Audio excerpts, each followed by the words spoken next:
Moi c'est Laurent Vincendo, je suis agriculteur à la Fosselière en Vendée et président d'un groupement de producteurs qui s'appelle Chèvre Bio France, qui collecte du lait de la Loire-Atlantique à l'Aveyron, même un peu plus loin à la Lozère, je suis désolé pour les Lozériens. On a créé ce groupement, ça fait 3 ans, on a appris à se connaître sous forme associative et puis on a franchi le pas de faire une SAS, donc prendre une compétence économique au 1er avril 2016. Donc on a un peu plus d'1 an d'existence et avec tout le travail qu'on a fait de rencontres avec le distributeur, on travaille en partenariat avec Biocop, c'est ce que je vous disais précédemment, et la fromagerie de la Lémence.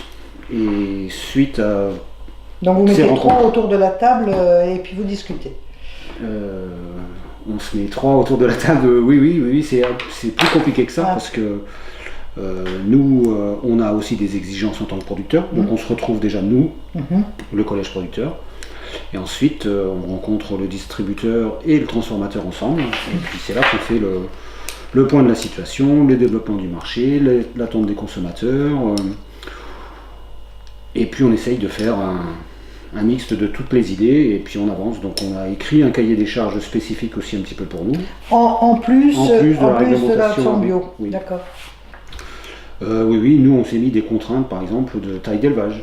On a dit si on veut être cohérent, une exploitation doit vivre avec une taille décente de troupeau, mais on ne doit pas s'en aller sur des développements gigantesques de troupeaux. Donc nous on a dit la taille maximale d'un troupeau pour Chèvre Bio France, ce sera 600 chèvres. Donc on doit vivre avec 600 chèvres si on est deux couples à travailler sur l'exploitation ou 3. Voilà. On ne veut pas de développement important.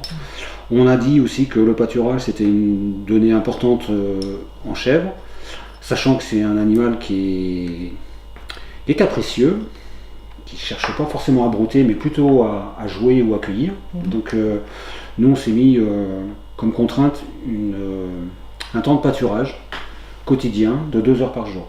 Qu'est-ce que ça mange une chèvre en dehors de l'herbe? Du foin, c'est de l'herbe séchée. Que vous faites vous-même? Oui. L'idée en bio c'est d'essayer, l'objectif ce serait d'atteindre le maximum d'autonomie fourragère. Donc globalement tous les éleveurs qui sont chez Chèvre Bio France sont autonomes en fourrage grossier, donc pâture, foin, éventuellement en rubanage, éventuellement aussi en silage de maïs. Et ensuite. C'est autorisé l'ensilage en bio pour les chèvres? Oui, même pour les vaches. Ouais. L'ensilage c'est qu'un mode de conservation. Alors après il est décrié par certains, ça impose d'avoir une hygiène stricte de l'alimentation, parce que ça peut poser problème. Et puis après ça mange ce qu'on appelle du concentré. Si j'ai bien compris, vous récoltez le lait de chez tous les producteurs là, dont vous avez parlé, et après la fromagerie de la Lémence, c'est où? Alors la fromagerie, elle est à Montéral, au nord d'Agen, c'est dans le Lot-et-Garonne, et la laiterie de la Lémence, elle est à la Verrie en Vendée. Donc, fromagerie, mais c'est nouveau à la Verrie en Vendée. Ça a démarré en avril 2016.